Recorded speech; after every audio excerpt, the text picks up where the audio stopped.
ang at stake ngayong gabi. Alamin na po natin, huwag na natin patagalin pa. Ito na ang sabi ng Survey Tuesday. And Sean, let's play Family Feud.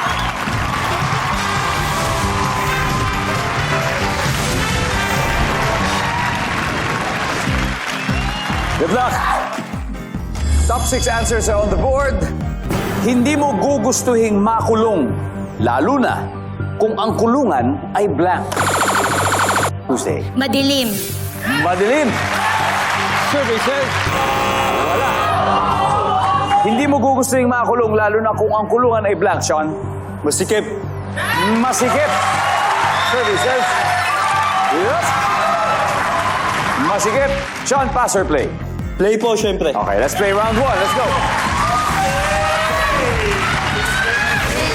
Carlo, hindi mo gugustuhin makulong, lalo na kung ang kulungan ay Mabaho. mabaho. Nandyan ba ang mabaho? Top answer. Luis, hindi mo gugustuhin makulong, lalo na kung ang kulungan ay blank. Maliit. Survey says, Yep. Enzo, you got 3 more. Ano kaya ito? Madumi. Madumi. Nandyan ba ang madumi? Alright. Hindi mo gugustuhin makulong, lalo na kung ang kulungan ay blank, Sean. Mabaho! Ay!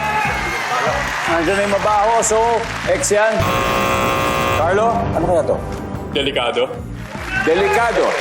Dahil, bakit kaya? Kumbaga kung high security ba? Like murderers, ganun. So yung mga kasamaan mo doon, medyo talagang mga mamamatay tao, gano'n siguro. Delikado, sabi ni Carlo. survey says,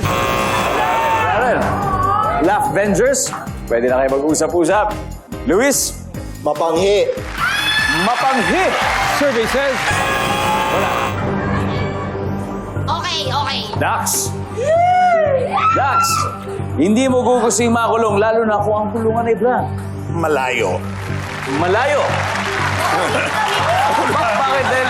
Uuwi-uwi ba? O preso? Kasi paano kami bisitahin, di ba? Eko, hindi mo gugustuhin makulong, lalo na kung ang kulungan ay blank. Walang exit. Paano ka lalabas? Paano ka nakapasok? Problema na nila yun. O, Sam, hindi mo gugustuhin makulong, lalo na kung ang kulungan ay... Walang hingahan. Ventilation. Walang ventilation. ventilation. Okay, ventilation. Okay. Hindi mo gugustuhin makulong Tuesday, lalo na kung ang kulungan ay ano? Sabihin yan. Nakakatakot.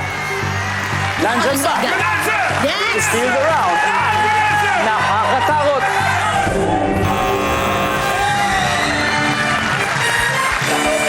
Kasi parang pareho na di ba? Parang parehas. Parang parehas Kasi na. man Carlo Wow, sinisi si Carlo. Anyway, let's see kung ano yung mga hindi nawala. Number 4, please. Init. Yung walang ventilation, pasok sana dyan. Number 6. Walang food. Ay, tama! Kain! Walang chicken, walang pizza, walang steak, walang ice cream. May steak Anyway, sa kulungan. round 1 goes to the Zubel Boys. Meron sila 75 points. Ang tanong, papayag kaya ang The Laugh Vengers na makambakan agad? Nako, alam ko namang hindi papayag yan.